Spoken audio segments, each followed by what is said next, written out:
And not long after the shooting, social media just lit up with people expressing condolences to the victims' families. This morning, our John Keller takes a closer look at how easily people can politicize these tragedies. Good morning. Maybe my memory is faulty, but I seem to recall that once upon a time, the immediate aftermath of a terrible murder or mass murder, no matter what its potential political implications, would be a period of universal horror and sorrow.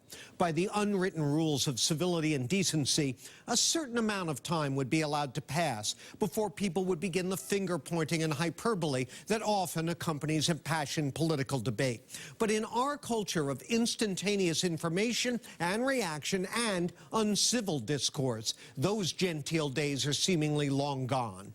Within hours of the slaughter in California yesterday, Twitter and Facebook were ablaze with an especially nasty theme, that those who chose to convey their thoughts and prayers instead of immediately calling for tougher gun control were committing a vile act of hypocrisy. A prime example, Senator Chris Murphy of Connecticut, who tweeted at his more conservative colleagues, quote, "Your thoughts should be about steps to take to stop this carnage. Your prayers should be for forgiveness if you do nothing again," end quote.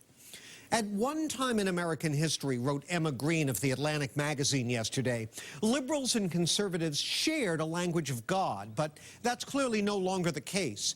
Any invocation of faith is taken as implicit advocacy of right-wing political beliefs, end quote.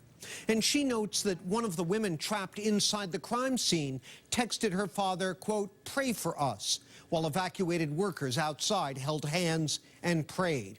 Now, I happen to think better gun control is a good idea, but language and venom can be weapons too.